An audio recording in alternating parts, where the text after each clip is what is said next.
بسم الله الرحمن الرحيم. وعن ابن عمر قال قال رسول الله صلى الله عليه وسلم كل شيء بقدر حتى العجز والكيس. رواه مسلم.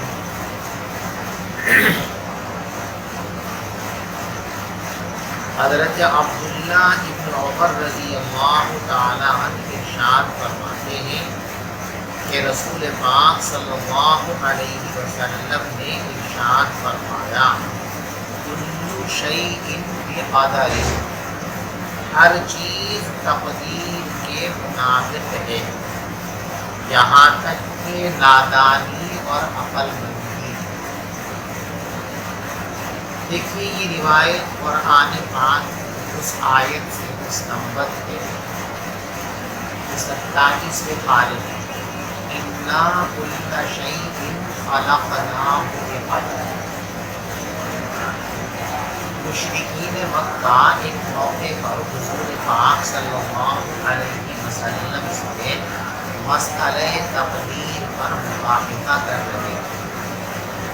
اس موقع پر قرآن پاک کی آیت نازل ہوئی، یوم یسحبون فی النار علی وجوہہم ذوقوا مس سقر، کہ جس دن ان لوگوں کو موت نصیب کر جہنم میں لایا جائے گا اور پھر ان سے کہا جائے گا لو جہنم کا مزہ چکھو، ذوقوا مس سقر، سقر مانے جہنم، جہنم کا مزہ چکھو۔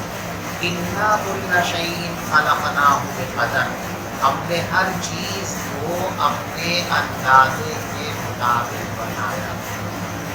اسی آیت کریمہ سے مستفاد ہے یہ روایت کُلُّ شَيْءٍ بِقَدَرٍ، کائنات کی ہر چیز تقدیر خداوندی کے مطابق ہے، یہاں تک کہ نادانی اور دانشمند۔ یعنی دنیا میں بہت سے لوگ دانشمند ہیں، بہت سے لوگ کم عقل ہیں، تو یہ دانشمندی اور عقل مندی یہ بھی کسی انسان کا ذاتی کمال نہیں، بلکہ یہ بھی اللہ تبارک و تعالیٰ کے فیصلے اور اللہ کے ازلی نظام کے مطابق لوگوں کو تقسیم کیا ہے۔ ازلی تقسیم کے مطابق کسی کے حصے میں عجز ہے اور کسی کے حصے میں کیس ہے، کسی کے حصے میں نادانی ہے اور کسی کے حصے میں دانشمندی ہے۔ اللہ کی ازلی تقسیم کے مطابق جس کو جو دینا طے کیا گیا، جب وہ بندہ دنیا میں آتا ہے اور پیدا ہوتا ہے تو وہی چیز اس کو دی جاتی ہے۔ بس یہ مضمون اس روایت کے اندر بیان کیا گیا کہ جو کچھ بھی ہوتا ہے وہ اللہ کے ازلی نظام کی ترتیب کے مطابق ہوتا ہے۔ دنیا میں چھوٹی سے چھوٹی اور بڑی سے بڑی کوئی چیز اور بات ایسی نہیں ہے جو اللہ کے بنائے ہوئے نظام تقدیر اور ازلی ترتیب کے خلاف دنیا میں پیش آئے، ایسی کوئی بھی چیز نہیں۔ اسی کو فرماتے ہیں کل شیء بقدر، ہر چیز تقدیر کے مطابق ہے، حتی العجز والکیس۔ دیکھو اس کو مجرور بھی پڑھ سکتے ہیں اور اس کو مرفوع بھی پڑھ سکتے ہیں، یعنی یوں بھی پڑھ سکتے ہیں حتی العجز والکیس۔ یہ رفع کی صورت دو وجہ کی بنیاد پر ہے، یا تو ہم یوں کہیں کہ کل شیء بقدر کے اندر جو کل ہے یہ مرفوع ہے، اور عجز اور کیس اس کو اسی پر عطف کریں تو کل معطوف علیہ اور العجز والکیس یہ معطوف، اور معطوف علیہ کا اعراب ایک ہوتا ہے، تو کل پر اس کا عطف کرتے ہوئے ہم اس کو حتی العجز والکیس پڑھ سکتے ہیں۔ اور رفع کی دوسری وجہ یہ ہے کہ ہم اس کو خبر مانیں کہ یہ خبر ہے جس کی مبتدا محذوف ہے، یا یہ مبتدا ہے جس کی خبر محذوف ہے، یعنی مطلب اس کا یہ ہوگا العجز والکیس کذالک، کل شیء بقدر، ہر چیز کو تقدیر کے مطابق بنایا گیا ہے، ہر چیز تقدیر کے مطابق دنیا میں وجود میں آتی ہے۔ والعجز والکیس کذالک، اور نادانی اور دانائی، ہوش مندی اور حماقت، کم فہمی، حتیٰ کہ یہ بھی ایسے ہی ہے، یعنی یہ سب چیزیں بھی تقدیر خداوندی کے نتیجے میں ہوتی ہیں۔ دنیا میں کوئی آدمی اگر دانائی کا حامل ہے تو یہ اس کا اپنا کمال نہیں، اللہ کی عطا۔ دنیا میں کوئی آدمی اگر نادانی سے متصف ہے، اس کی عقل کمزور ہے، تو اس کا ہرگز یہ مطلب نہیں ہے کہ یہ اس کی اپنی برائی ہے، بلکہ یہ بھی اللہ تبارک و تعالیٰ کی تقدیر اور ازلی نظام کا نتیجہ ہے۔ تو ہم اس کو مرفوع بھی پڑھ سکتے ہیں، حتی العجز والکیس، دو وجہ سے، یا تو کلن پر اس کا عطف کریں اور کلن مرفوع ہے تو عجز اور کیس بھی مرفوع ہے، یا پھر اس کو مبتدا محذوف کی خبر مانے، یا ایسی مبتدا مانے کہ جس کی خبر محذوف ہے، تو تقدیر عبارت ہوگی حتی العجز والکیس کذالک، جہاں تک کہ دانائی اور نادانی بھی اسی طریقے سے، یعنی وہ بھی تقدیر ہی کے فیصلے کے مطابق۔ اور دوسری وجہ اس کے اندر یہ ہے کہ ہم اس کو مجبور پڑھ سکتے ہیں۔ مجبور پڑھنے کی وجہ یہ ہوگی کہ ہم اس کا شیء پر عطف کریں، کل شیء، تو شیء مضاف الیہ ہونے کی بنیاد پر مجبور ہے، اور اسی پر عجز اور کیس کا عطف کریں مجبور ہو جائیں گے۔ تو اس حدیث میں آپ ان دونوں لفظوں کو مرفوع بھی پڑھ سکتے ہیں اور دونوں لفظوں کو مجبور بھی پڑھ سکتے ہیں، دونوں طریقے سے درست ہے، اور دونوں کی اپنی اپنی وجوہات اور علتیں ہیں۔ بات سمجھ میں آئی؟ چلیے پڑھیے آگے۔ وعن ابي هريره قال قال رسول الله صلى الله عليه وسلم احتج آدم وموسى عند ربهما فحج آدم موسى قال موسى أنت آدم الذي خلقك الله بيده ونفخ فيك من روحه وأسجد لك ملائكته وأسكنك في جنته ثم أهبطت الناس بخطيئتك إلى الأرض، اور یقول ثم أهبط الناس بخطيئتك إلى الأرض، قال آدم أنت موسى الذي استفاك الله برسالته وبكلامه وأعطاك الألواح فيها تبيان كل شيء وقربك نجيا، فبكم وجدت الله كتب التوراة قبل أن تخلق؟ قال موسى ب40 عاما، قال آدم فهل وجدت فيها؟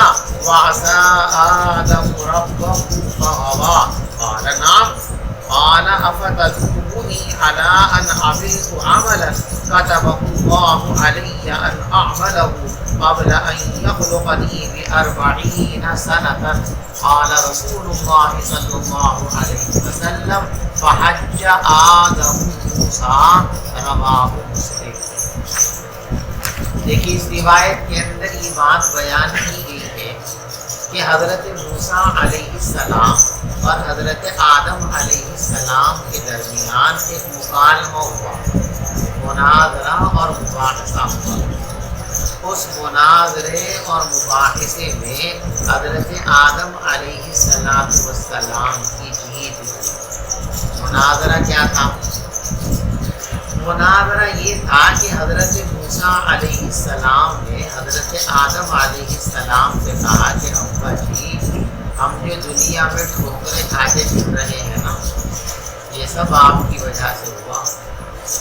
آپ نے کتنا بڑا معاملہ غلط کیا، اللہ نے آپ پر کیسے کیسے انعام فرمائے، کہ آپ کو اپنے خاص دست قدرت سے پیدا کیا، آپ کے اندر خصوصی طور پر بھول ڈالی گئی، آپ کو جنت کے اندر قیام کا موقع دیا گیا اور آپ کی عزت افزائی کرتے ہوئے فرشتوں سے آپ کو سجدہ کرایا گیا۔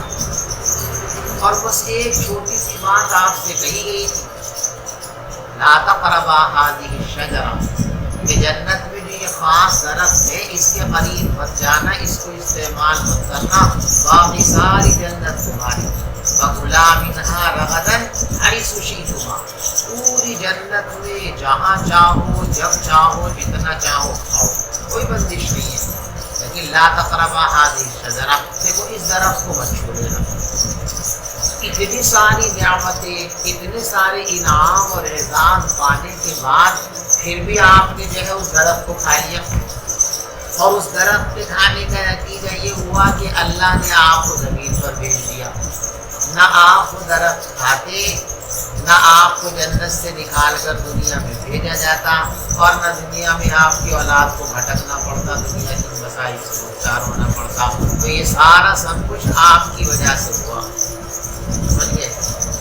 حضرت موسیٰ علیہ السلام نے یہ تقریر فرمائی، اب اس کے جواب میں حضرت آدم علیہ السلام نے تقریر فرمائی، تم موسیٰ ہو نا؟ ہاں، وہی موسیٰ ہو جس کو اللہ نے تورات عطا فرمائی، جس میں ہر چیز کا واضح بیان ہے کہ ہاں۔ اچھا، تم وہی موسیٰ ہو کہ جن سے اللہ نے براہ راست گفتگو کی تھی کہ ہاں۔ تم وہی موسیٰ ہو کہ جن کو اللہ نے اپنا رازدار بنایا، نجیہ بنایا کہ ہاں ہمیں وہی۔ اچھا یہ بتاؤ کہ تورات اللہ تبارک و تعالیٰ نے جو لکھی ہے وہ کب لکھی ہے؟ وہ تو میرے پیدا ہونے، آدم کے پیدا ہونے سے 40 سال پہلے تورات لکھ دی گئی تھی۔ اچھا، تورات میرے پیدا ہونے سے پہلے لکھ دی گئی تھی، تورات میں تم نے پڑھی یہ بات کہ نہیں؟ فَعَصَىٰ آدَمُ رَبَّهُ فَغَوَىٰ، کہاں پڑھی؟ یعنی تورات جو تخلیق آدم سے پہلے تیار ہے، اس میں یہ لکھا ہوا ہے کہ آدم سے یہ لغزش ہوگی، اور اس لغزش کو بنیاد بنا کر آدم کو دنیا کے اندر بھیجا جائے گا۔ آدم نے کہا کہ ذرا سوچو موسیٰ، جو بات میری تخلیق سے لمبے زمانے پہلے طے ہو چکی ہے تو اس کو ویسے ہی ہونا تھا کہ نہیں ہونا تھا؟ وہ نہیں تھا۔ تو جو کام اللہ کی طرف سے طے شدہ تھا ہونا ہی تھا، اب اس کام پر آپ مجھے ملامت کر رہے ہیں، بات تو آپ کی درست نہیں ہے۔ موسیٰ علیہ السلام لاجواب ہو گئے، تو آدم جیت گئے اس سلسلے میں حضرت موسیٰ علیہ السلام سے۔ یہ روایت کا خلاصہ ہے، بات سمجھ میں آ گئی آپ کو؟ آدم اور موسیٰ کا مکالمہ ہوا۔ موسیٰ علیہ السلام نے یہ کہا کہ ہم جو دنیا کی یہ مشقتیں اور محنتیں اور مصائب سے دوچار ہیں، اس کا سبب آپ ہے۔ نہ آپ وہ درخت کھاتے، نہ آپ کو دنیا میں بھیجا جاتا، وہیں رہتے جنت میں رہتے تو ہم بھی جنت ہی میں پیدا ہوتے، اور جنت میں تو مزے مزے، تو یہ دنیا کی مشقتیں اور مصیبتیں اور پریشانیاں، ان سے ہم کو دوچار ہونا نہیں پڑتا۔ آدم علیہ السلام نے کیا جواب دیا کہ بھئی یہ تو تقدیر خداوندی ہے، تقدیر خداوندی میں یہی طے تھا کہ ایسا ہوگا۔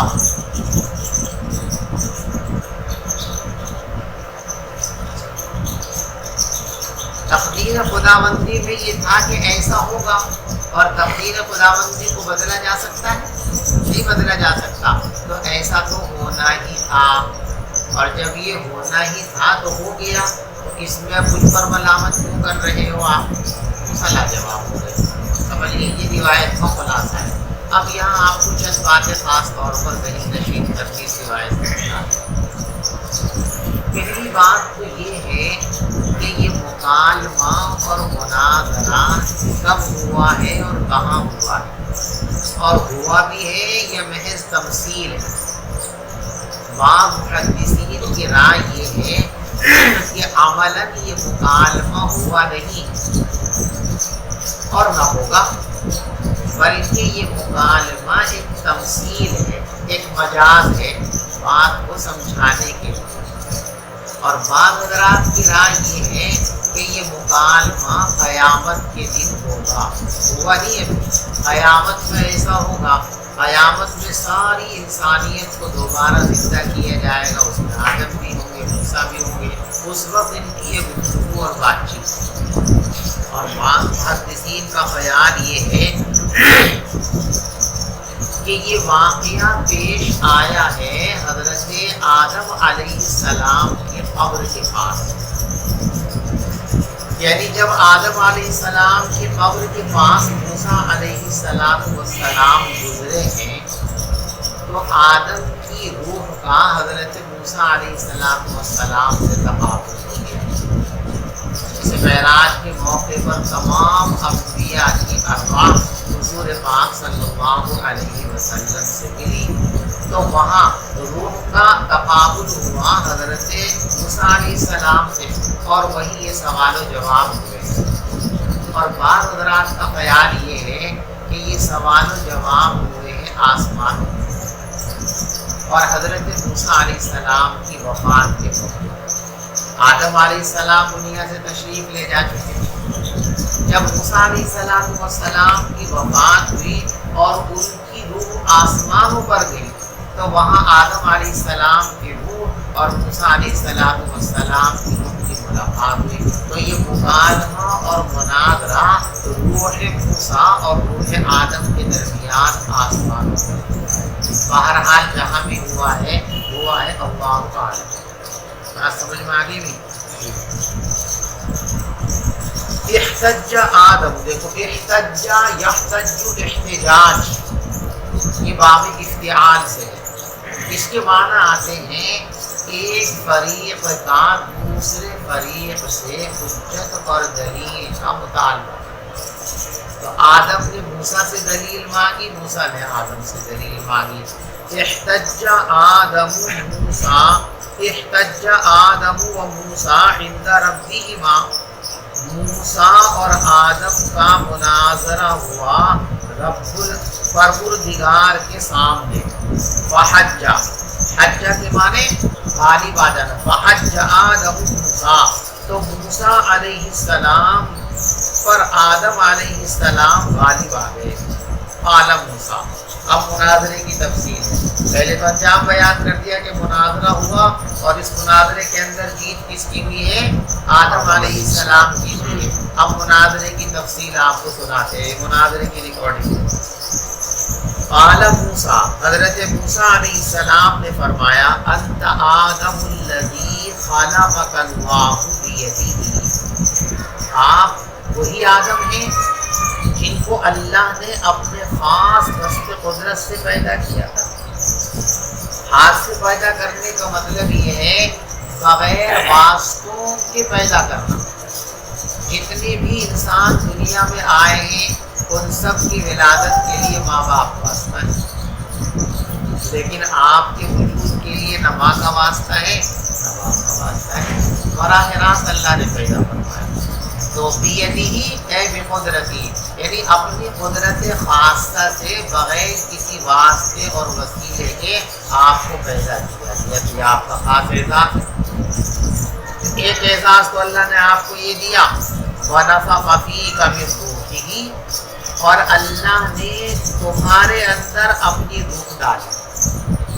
اپنی روح، یہاں دیکھو بہت ساری چیزیں ایسی ہیں جن کی نسبت اللہ کی طرف کی جاتی ہے ان چیزوں کی عظمت اور شرافت کو بڑھانے کے لیے۔ اس کا مطلب یہ نہیں ہوتا کہ یہ چیزیں اللہ سے جڑی ہوئی ہیں، جیسے بیت اللہ، کعبے کو بیت اللہ کہتے ہیں، اللہ کا گھر۔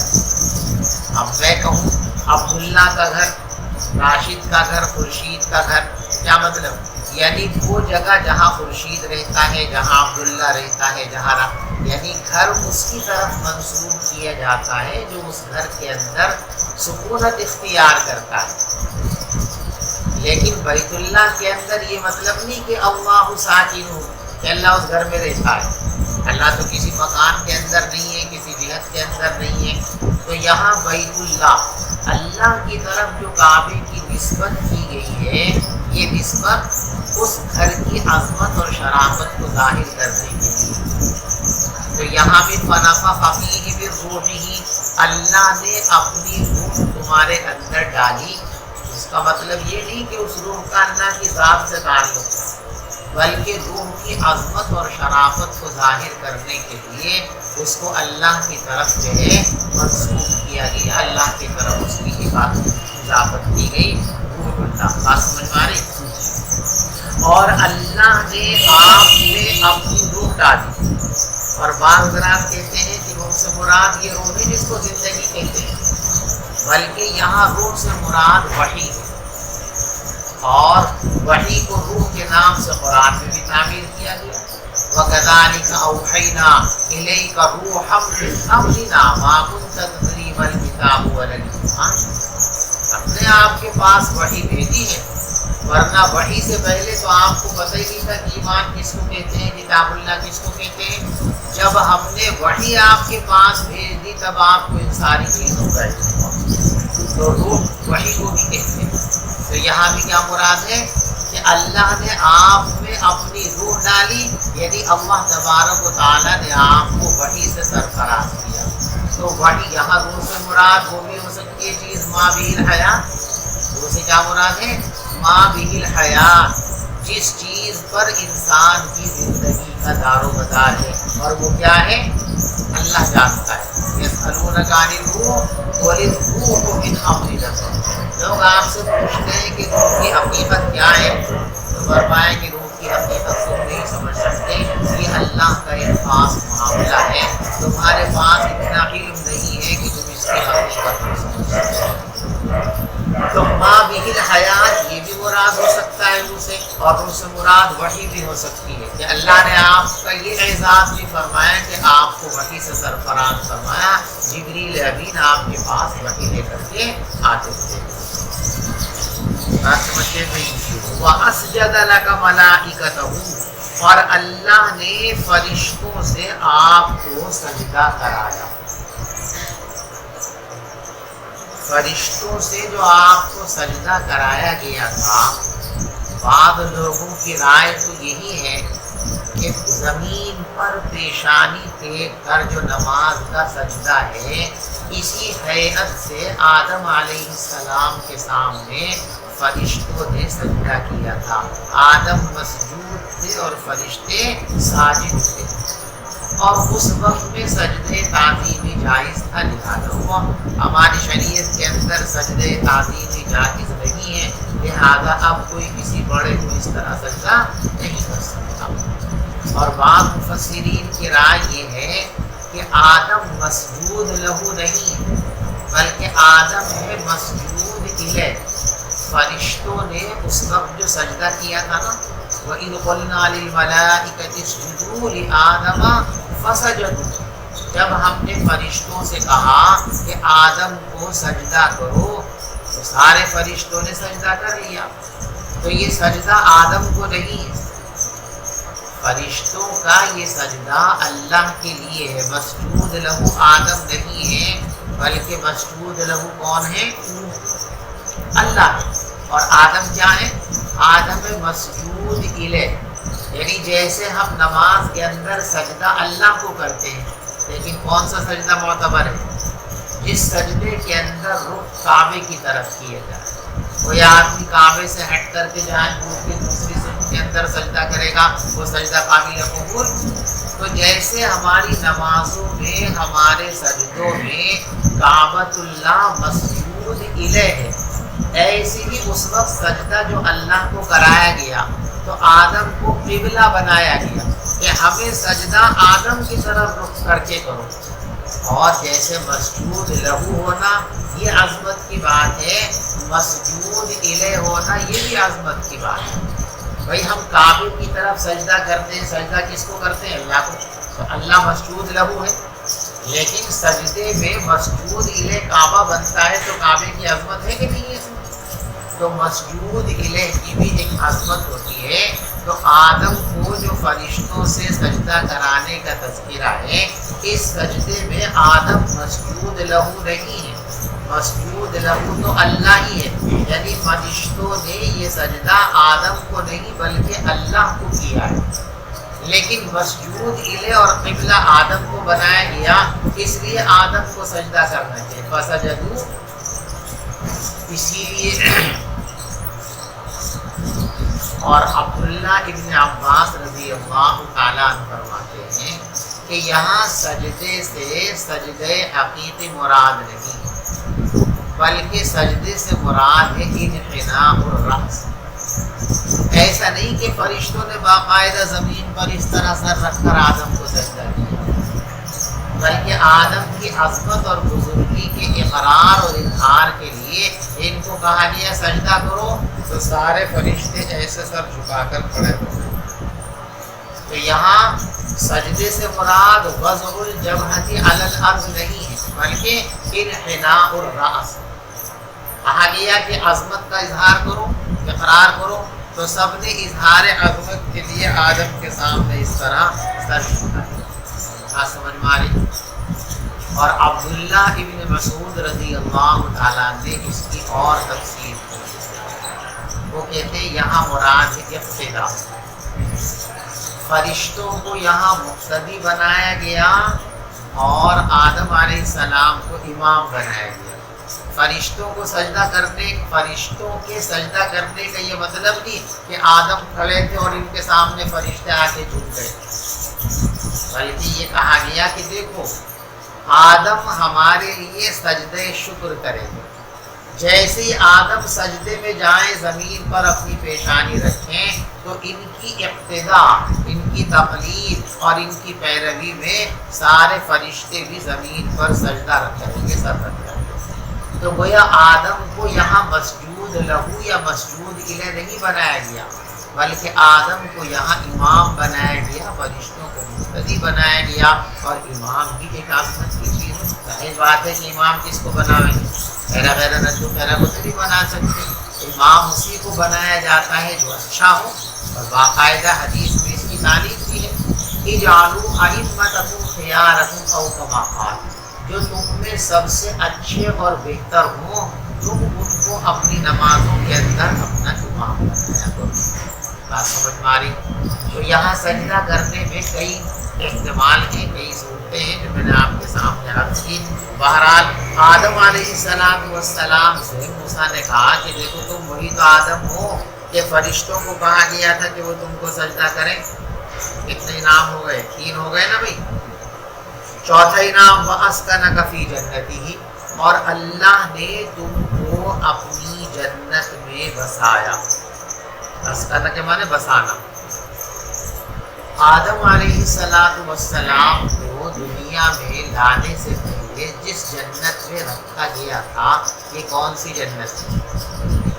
بعض غلط عقیدوں کے حامل لوگوں کا خیال یہ ہے کہ یہ وہ جنت مراد نہیں ہے جنت الخلد، جس کے اندر حساب و کتاب کے بعد اور حشر کے مرحلے سے گزرنے کے بعد ایمان والوں کا داخلہ ہوگا، وہ جنت نہیں ہے۔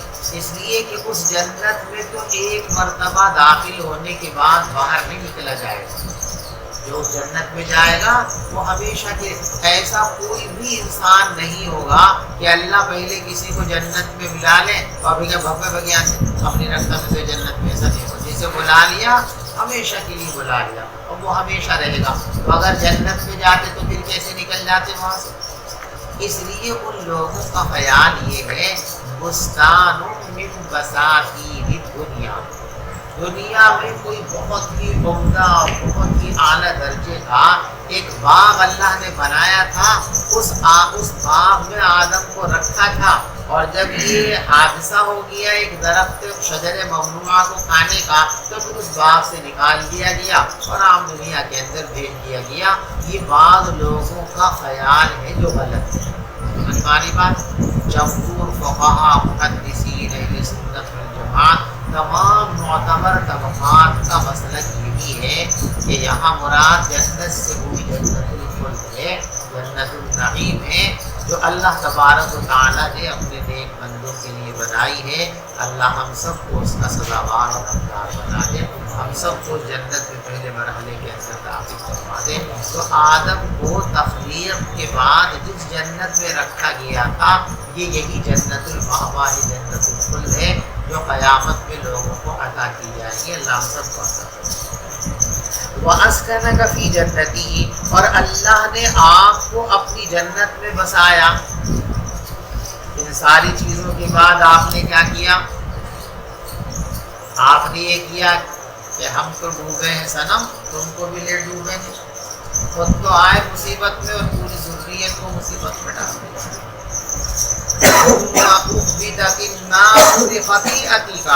پھر لوگوں کو اتار دیا گیا زمین پر آپ کی لغزش اور آپ کی غلطی اور خطا کی وجہ سے. نہ آپ درخت کھاتے، نہ آپ کو جنت سے نکالا جاتا، نہ ہمیں دنیا کے اندر مشقتیں اور محنتیں برداشت کرتے. دیکھو بعض چیزیں ایسی ہوتی ہیں جو بظاہر سزا دکھتی ہے، لیکن حقیقت میں اس کے پیچھے ایک بڑی مصلحت کار کرتا ہے. حضرت آدم علیہ السلام کا جنت سے نکالا جانا بظاہر یہ عتاب بھی ہے. اس سے بنا اللہ میاں کہ بھی تو میرا جمعیہ، چلو ہماری بات نہیں مانی، تم کے جاؤ یہاں سے نکلو. بظاہر عتاب اور سزا ہے، لیکن یہ ایک بڑی حکمت اور مصلحت ہے. آدم کو جو اللہ نے پیدا کیا تھا کیوں کیا تھا؟ قرآن نے بیان کیا نا، اِذْ قَالَ رَبُّكَ لِلْمَلَائِكَةِ إِنِّي جَاعِلٌ فِي الْأَرْضِ خلیفہ. آدم کو تو پیدا ہی زمین پر بھیجنے کے لیے کیا گیا تھا، کیا کوئی اور مقصد تھا؟ پیدا کرنے والے ذات کو کوئی مقصد نہیں جانتا، یہ جانتا ہے. آدم کو تو پیدا اس لیے کیا گیا تھا جو دنیا کو اتارنا ہے. قال ربک للملائکہ انی جاعل فی الارض خلیفہ. فرشتوں سے اللہ نے یوں کہا کہ ہم زمین کے لیے اپنا ایک خلیفہ بنا دیں جو زمین کو برتے گا اور زمین میں ہمارے احکام پر عمل کرے گا. تو آدم کو تو زمین پر آنا ہی تھا. یہ صرف سزا نہیں ہے، صورتاً عتاب ہے اور حقیقت میں تکمیل مقصد ہے. بعض صورتیں ایسی ہوتی، بعض چیزیں کہ صورتاً وہ عتاب ہوتی ہیں لیکن حقیقتاً وہ کیا ہوتی ہے؟ مقصد کی تکمیل کا ذریعہ ہوتی ہے. یہاں حبوط آدم الی الارض، اخراج من الجنہ، یہ بظاہر عتاب ہے لیکن حقیقت میں یہ اللہ تبارک و تعالیٰ کے منصوبے کی تکمیل، تخلیق آدم کے مقصد کی تکمیل ہے. لہذا اس پر آدم کو ملامت کرنے کے کوئی معنی نہیں. پھر دنیا میں اتار دیا گیا آپ کی لغزش کی وجہ سے سارے لوگوں کو. موسیٰ علیہ السلام کی تقریر ہو گئی، اب آدم علیہ السلام کی تقریر سنو. دیکھو ابا ہوتا ہے، کبھی بھی اس غلط فہمی کا شکار مت ہونا کہ ہم اپنے استاد سے اور ابا سے آگے بڑھ جائیں گے. ابا ہی ہوتا ہے، استاد ہی ہوتا ہے. موسیٰ علیہ السلام بہت جلیل القدر پیغمبر ہے نا، لیکن ابا کے سامنے نہیں چلی تقریر. اب ابا کا نمبر دیکھیے. اعلیٰ آدم، حضرت آدم علیہ السلام نے فرمایا انتم مسلذی استفاق اللہ برسالتہ و بکلامہ، تم وہی موسیٰ ہو جن کو اللہ نے چنا ہے اپنی رسالت اور اپنے کلام کے لیے، وہی ہو تم. اور اللہ نے آپ کو تورات کی تفصیلیں دی ہیں، فیہا تبیان کل شیء، جس میں ہر چیز کا صاف صاف بیان موجود ہے. وقربک نجیہ، اور اللہ نے آپ کو قریب لا کر سرپوشیاں کی ہیں. وہی ہوں.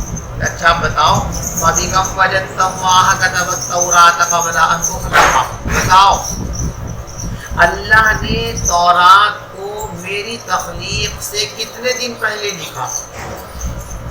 قال موسیٰ ب40 عاما، موسیٰ نے کہا کہ آپ کی تخلیق سے 40 سال پہلے لکھ دیا تھا. کتنے دن پہلے؟ 40. قال آدم، تو آدم نے کہا فَهَلْ وَجَدْتَ فِيهَا، تو کیا تم نے اس میں یہ بات لکھی ہوئی دیکھی ہے؟ وَعَصَىٰ آدَمُ رَبَّهُ فَغَوَىٰ، کہ آدم نے اپنے رب کی نافرمانی کی اور وہ راستے سے بہک گئے. قال نعم، موسیٰ علیہ السلام نے کہا کہ ہاں. کیا ایک سوال یہ ہوا بعض لوگوں کو کہ تورات عربی زبان میں نہیں تھی،